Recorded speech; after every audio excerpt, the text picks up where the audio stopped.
नमो नमो बहुवारहें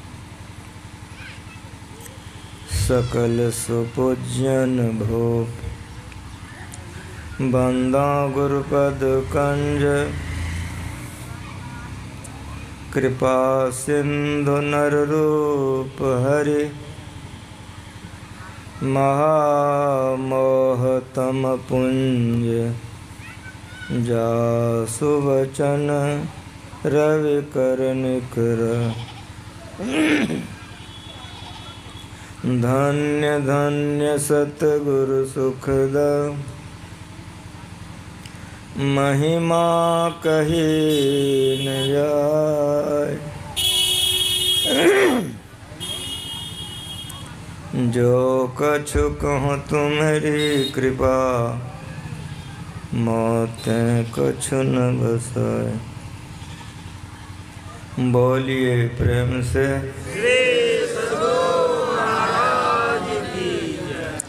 सत्संग में पधारे पवित्र आत्माओं। इस ज्ञान का प्रचार गुरु महाराज जी ने बड़ी कठिनाई से किए। अपने ऊपर बहुत से कष्टों को सहसा कर गुरु महाराज जी ज्ञान का प्रचार किया। इस ज्ञान में गुरु महाराज पूर्ण होकर समाधि के सुखों को परित्याग कर अपने ऊपर बहुत से कष्टों को उठाकर गांव-गांव में नगर नगर में जाकर के लोगों को सिखाए समझाए प्रचार किए। बहुतों का जीवन जिन्होंने गुरु महाराज जी के ज्ञान को कुछ भी सुन समझ करके अपनाया है, उसको पता है कि उसके जीवन में कितनी शांति।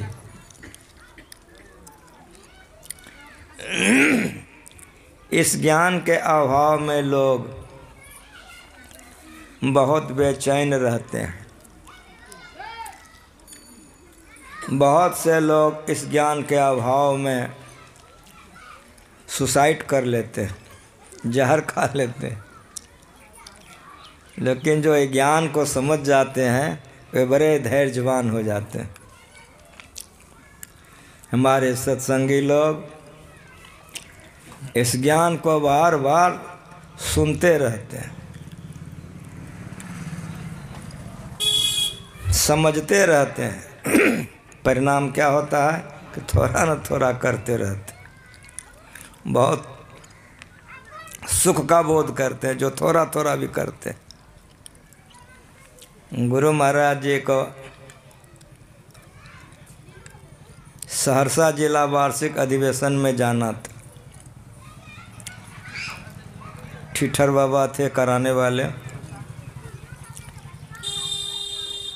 सहरसा जिला वार्षिक अधिवेशन में गुरु महाराज जी को जाना था।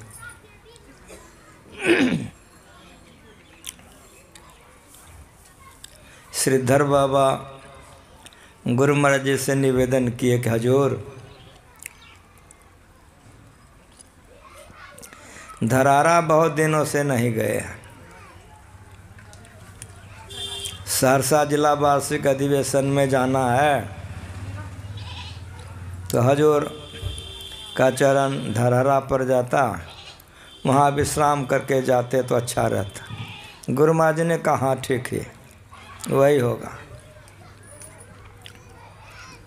समय आया, कुप्पा घाट से हम लोग सब के सब धरारा आश्रम आ गए।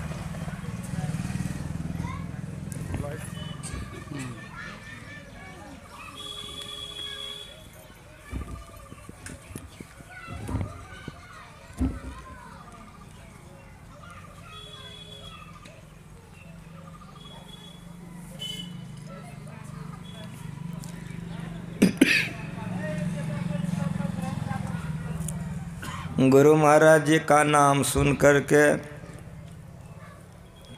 आसपास के सत्संगी बहुत आ गए। सिरधर बाबा गुरु महाराज जी का जो निवास था,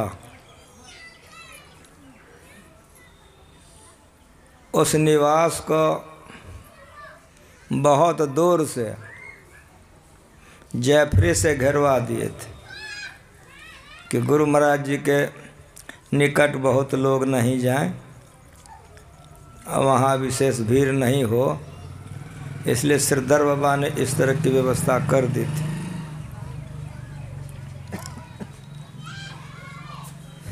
शाम का सत्संग समाप्त हुआ। रात्रिकालीन सत्संग की समाप्ति हुई। सभी लोग अपने अपने निवास में जाकर आराम करने लग गए। गुरु महाराज जी भोर में गर्म पानी से आचमन करते थे, तो हम लोग पानी को उस तरह से गर्म कर रख देते थे कि भोर में दिक्कत नहीं। रात के 11:30 बज रहा है। वकील जी एक साधु थे, धरारा के भोजन बनाने वाले। उनसे मैंने कहा कि वकील जी कहाँ?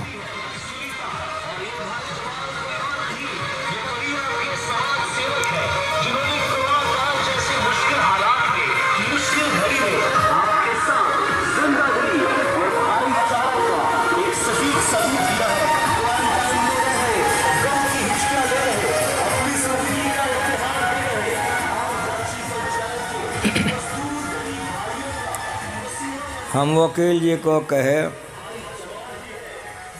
तो पीतल वाला बड़ा वाला हंडा हमको चाहिए।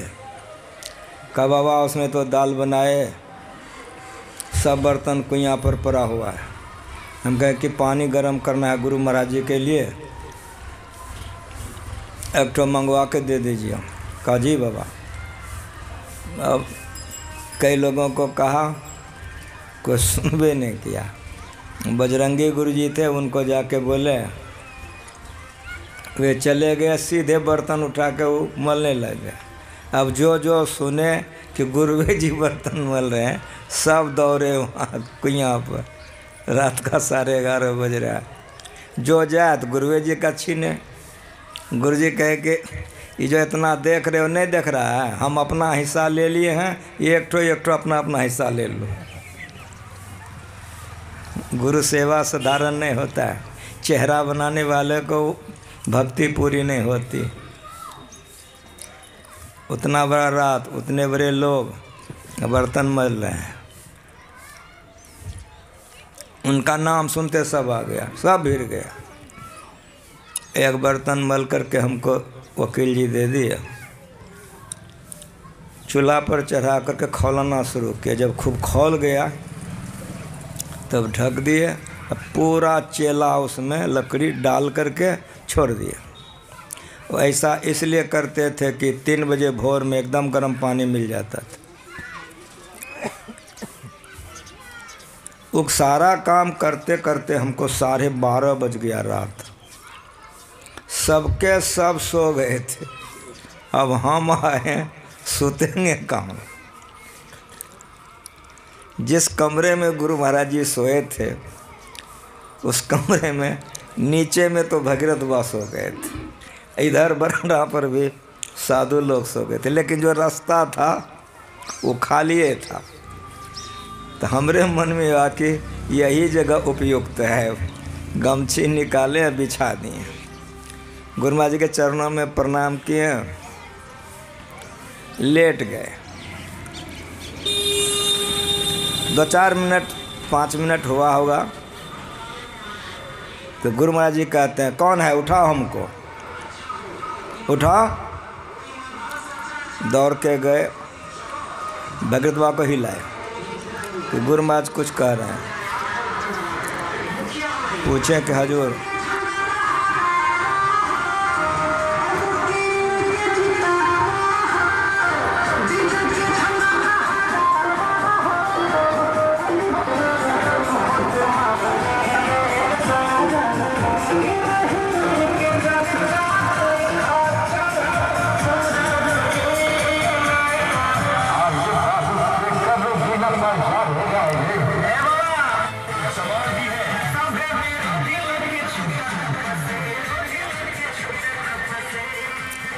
भगत बाबा गुरु महाराज से पूछे कि हजूर कुछ कहल जाए छे? तो हाँ हाँ, उठा के बैठा हमको।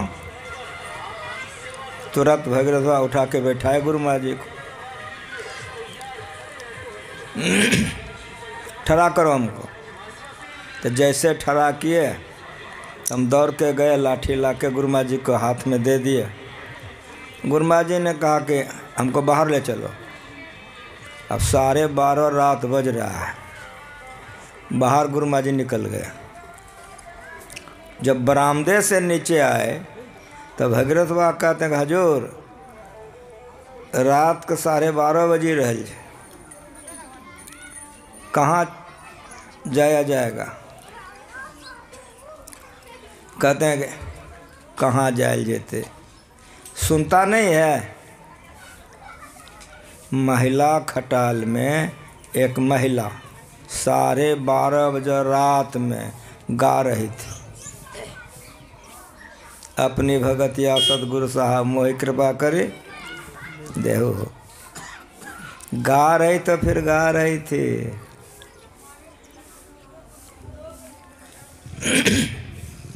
गा रही तो फिर गा रही थी। रात का 12:30 सुन महिला का गला, उसमें भी भाव विभोर। कितना आकर्षण होगा अंदाज नहीं कर सकते हैं, अंदाज लगाना मुश्किल है। जाने सो जही बनी आई, उस भाव में वो गा रही थी। वो आवाज़ गुरु महाराज जी तक आ रही थी। गुरु महाराज जी सुन रहे थे। जहाँ से आवाज़ आ रही वहीं ले चलो। भगीरथ बाबा कहते हैं केदार क्या देखते हो, दौड़ के देखो कौन कहाँ गा रहा है। क्या है कि घेरा दिया हुआ था, दूर तक जाना पड़ता, रात का बात है। दौड़ के हम गए।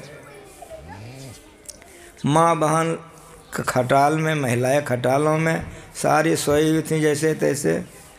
एक कदम रखें कि पीछे हट गए। फिर मेरे मन में हुआ कि अरे राम, हम नहीं जाएंगे तो गुरु महाराज जी आ रहे हैं। सबको टपते टुपते हम वहाँ चले गए जहाँ उगा रही थी। बहन जी काहे के लिए सुनेगी बहन जी? तब उसके कान के निकट हम अपना मुंह ले गए, जोर से कहे बहन जी। तब आँख खोली, प्रणाम करने लगे। हमको क्या प्रणाम कर रही हो, जल्दी उठ कर खड़ा हो जाओ, गुरु महाराज जी आ रहे हैं, चलो मेरे साथ। उठी, मेरे साथ आई। गुरु महाराज जी जहाँ तक आ चुके थे। हम कहें कि बाबा यही महिला गा रही थी। तो बाबा कहते हैं कि हजूर यही महिला गा रही थी भजन। गुरु महाराज तो मांगो, क्या मांगती हो, मांगो। रोने लग गए पैर पकड़ करके। कहा हजूर भक्ति का वरदान दीजिए। कहा बहुत अच्छा, भक्ति करते रहो। समझ रहे हैं? क्या समझ में आया? मन एक और किया जाता है भक्ति से। जब मन भक्ति में एक और होता है तब ताकत आती है, तब शक्ति होता है। अगर मन एक और नहीं हो तो भक्ति में शक्ति आएगी ही नहीं। और मन की एक ओरता की भक्ति संतों के चरण में है। संत जहाँ होंगे वे जो भक्ति बतलाएंगे उस सब भक्ति में मन एक और होगा।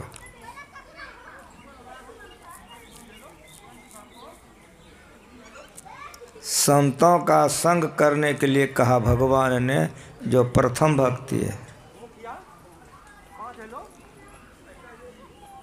संतों के संग से भक्ति सीखी जाती है। और संत उसको कहते हैं जिन्होंने शांति की प्राप्ति कर लिया। किसी भेष देश जाति में रहें वे संत कहलाते हैं। और जितने संत इस धरती पर आए सभी संतों ने ये भक्ति का प्रचार किया है। नानक देव जी, कबीर साहब, दादू दयाल जी, जितने संत इस धरातल पर हुए हैं, सबों ने भक्ति का प्रचार किया। संतों के संग से रंग लगता है, उसकी नैसर्गिक आभा से कल्याण होता है। इसीलिए संतों का संग कीजिए। जो जैसे व्यक्ति होते हैं उसकी नैसर्गिक आभाएं वैसी होती है। इसीलिए आप लोग सदगृहस्थ हैं, बाल बच्चे को डांटते हैं कि ऐसे के साथ मत जाओ, तुम बर्बाद हो जाओगे। क्यों आप डांटते हैं? वो बर्बाद है, इसीलिए उसके साथ जाने से बर्बाद हो जाएगा। लेकिन जो आबाद है उसके संग में जाने से क्या होगा? आबाद हो जाएगा। नैसर्गिक आभा। ईसा भारत में था, वे थे भारत में, यहीं भक्ति सीखे थे। एकांत में वे ध्यान करते थे, एकाग्रता है। वे जहाँ अभ्यास करते थे उसके कुछ दूरी पर गांव में एक लड़की दुराचारण बन गई। उसके चलते गांव का बहुत वातावरण बिगड़ गया। समाज के सारे लोग बैठ करके मीटिंग किया और निर्णय किया कि ऐसी लड़की को समाप्त कर देना ही अच्छा है। यही निर्णय करके वे लोग चले कि उस लड़की को आज समाप्त कर दिया जाए। ये खबर लड़की को मिल गई, वो गांव से भाग गई। तो भागते भागते वहीं चली गई जहां ईसा बैठा हुआ था। पैर पर गिर करके रोने लग गई कि आप हमको बचा लीजिए। इतने में 200-250 लोगों ने उनको घेर लिया। सब क्रोध में भरे पड़े थे। ईसा ने पूछा कि आप लोग उतावले क्यों हैं और इतने लोग यहाँ क्यों आए हैं? तब सबों ने कहा कि महाराज, ये लड़की इस कदर की है, इसलिए हम लोग ये निर्णय कर लिए हैं कि इसको समाप्त कर देना ही अच्छा होगा। इसीलिए हम लोग आए हैं इसको दंड देने के लिए। ईसा मसीह ने कहा कि आप लोगों का निर्णय बहुत ही उत्तम है, बहुत उत्तम निर्णय है। लेकिन मेरी बात आप लोग सुनिए, हमारी बात को आप लोग सुनिए कि लड़की तो एक है और आप लोग 200-250 हैं, तो मारिएगा कैसे? 1-2 मारिएगा और सब मुँह देखिएगा, तो ये तो ठीक नहीं हुआ। जब मारने सब कोई आए हैं तो सब कोई न मारिएगा। तो मेरी बात सुनिए, मेरी राय सुनिए। सभी लोग चले जाइए, एक एक पत्थर लेके आइए। मैं इस लड़की को बगल में कर दूंगा। एक एक पत्थर मारिएगा तो जितने आदमी आप लोग हैं 200-250, तो 200-250 पत्थर इसके देह पर आएगा तो हड्डी हड्डी चूर हो जाएगी। सब लोगों को पसंद पड़ गया। ठीक ही कहते हैं आप ठीक कहते हैं। वे लोग तो पत्थर लाने गए, लड़की को क्या गुजरता होगा, समझ रहे हैं? पश्चाताप में पाप जलता है और संतों की नैसर्गिक आभा में बुद्धि बदलती है। वे लोग सब के सब पत्थर लेके आ गए, सब के सब आक्रोश में थे। ईसा ने कहा कि आप लोग पत्थर लेके आ गए हैं? कहा हाँ। और वो जार बेजार रो रही है कि हम तो आपके शरण में आए थे कि बचा लेंगे, ये आप क्या निर्णय कर दिए? वो रो रही है। ईसा मसीह ने कहा कि आप सबके सब पत्थर मारने के लिए आए हैं, ये दुराचारणी है, इसीलिए। तो व्यभिचार पाप है, आप लोग समझते हैं? कहा हाँ। कहा तो मेरी बात सुनिए कि चोर चोर को सजा नहीं दे सकता है, पापी पापी को सजा नहीं दे सकता है। जितने आप लोग आए हैं उसमें से पहला पत्थर वही चलाएगा जो अपने पत्नी के अलावा दूसरे पत्नी को बुरे दृष्टि से कभी नहीं देखा है। मन से पाप होता है और तन से और वचन से भी। मनसा वाचा कर्मणा, समझ रहे हैं? वे संत थे ना, का मन से पाप होता है और तन से पाप होता है। तो आप लोगों में से इतने लोग हैं जो पवित्र हैं, जिसका मन अपने पत्नी के अलावा दूसरे पत्नी के तरफ में कुकर्मों में नहीं गया है। मैं तन के लिए नहीं कह रहा हूँ, मानसिक पाप भी जिसने नहीं किया है, पहला पत्थर वही मारेगा। तब दूसरा पत्थर आप लोग मारेंगे। लेकिन शर्त हमारी है कि यदि आप लोग ऐसा पाप किए होंगे, पहला पत्थर इस लड़की पर चलाएंगे तो आपका मस्तक फट जाएगा, आप यहीं मर जाएंगे। श्री सद्गुरु महाराज की जय। एक एक करके सबके हाथ से पत्थर छूट गया। किसी की साहस नहीं हुई कि उस लड़की पर हाथ उठावे, और उसके संग में वह लड़की का पूर्ण सुधार हो गया, वह भक्तिन बन गई।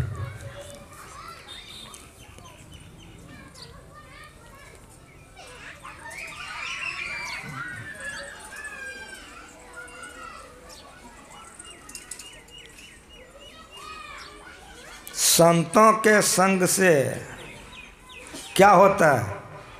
सत्संग आप लोग सुनते हैं, सबसे पहले मति अच्छी होती है, सुबुद्धि होती है। तो जिसकी सुबुद्धि हो जाएगी, जिसकी मति सुधर जाएगी, कौन कौन पाप करेगा? ठीक ठीक कहिए। ये नैसर्गिक आभा से होता है, और ये भक्ति संतों के संग से होता है। जो संतों का संग करता है सुबुद्धि होती है, कुबुद्धि का नाश होता है। और जो संतों के संग में सीखकर भक्ति करते हैं वह सही में भक्ति होती है। जो मनगढ़ंत भक्ति करता है वो सही भक्ति नहीं होती है। इसलिए भगवान श्री ने कहा, प्रथम भक्त संतन कर संगा, संतों का संग कीजिए। जहाँ संत होंगे वहाँ सत्संग होगा, जहाँ संतों का संग सत्संग होगा, उसमें जो अपना मन लगाएगा सुबुद्धि होगी। जहाँ सुबुद्धि होगी वहाँ कुबुद्धि का नाश होगा, और जहाँ कुबुद्धि का नाश होगा वहाँ सुख शांति बढ़ेगा। इसीलिए संतों का संग कीजिए, भगवान ने कहा। जिन्होंने आज तक संतों का संग किया सबके सब सुधर गए। उंगली माल बहुत बड़ा हत्यारा था।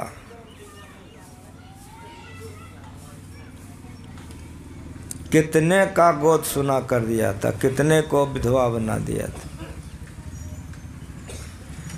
राजा बिंबिसार छोटी छोटी सेना को भेजता था, सबको उंगली माल चटनी कर देता था। इतने उसके बाजू में बल था। आपका इतिहास है, पढ़ के देखिए। भगवान उसी होकर के निकल गए, उंगली माल की दृष्टि पर ही दौड़ गया। उसके शरीर में इतना बल था उंगली माल को कि छाड़दक मारते हुए घोड़े को पकड़ लेता था, इतना तेज था दौड़ने में।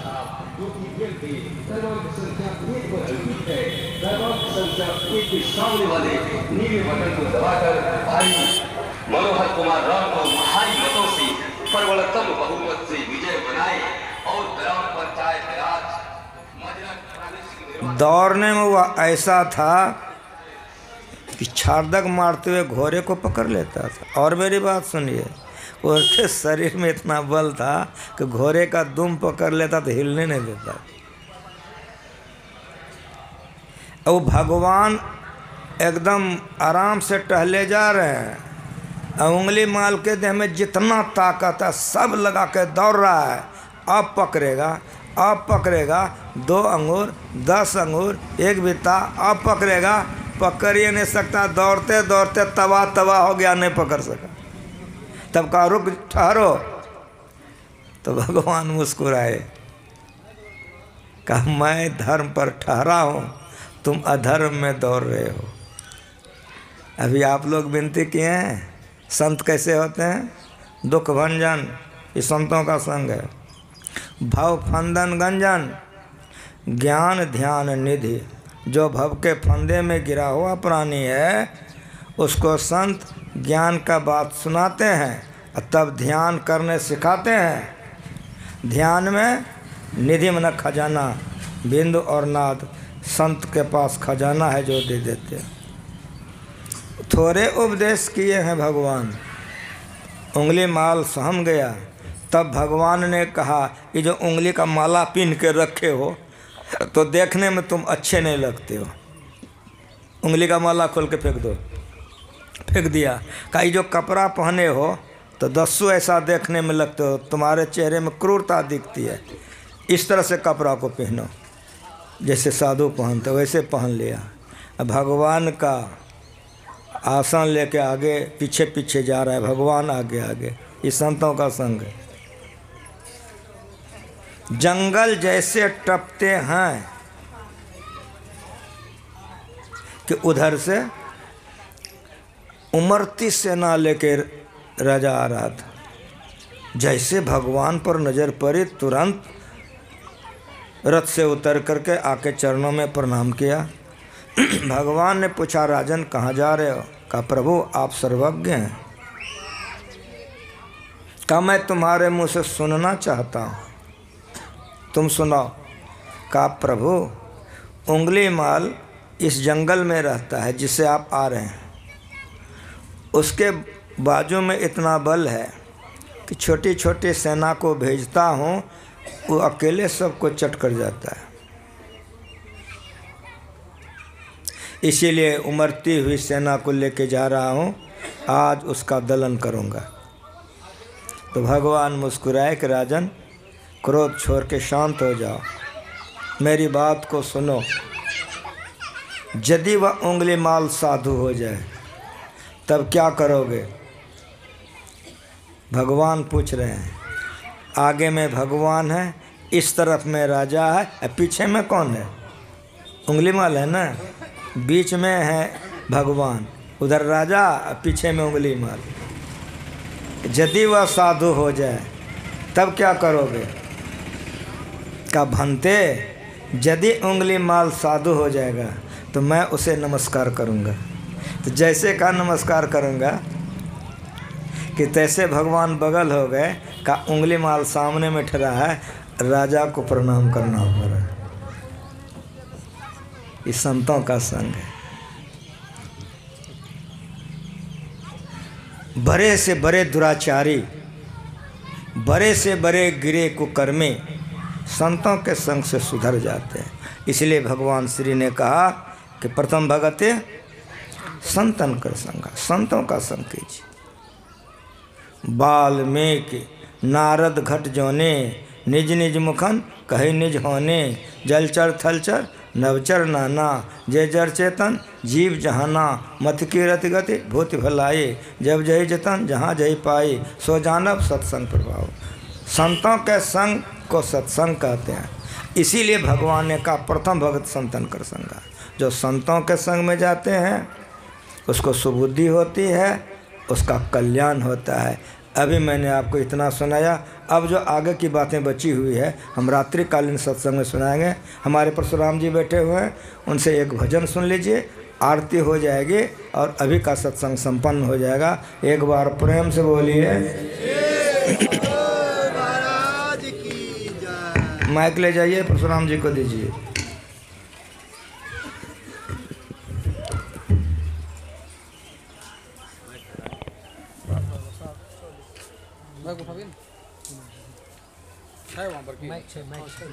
शुरू कीजिए आप तो।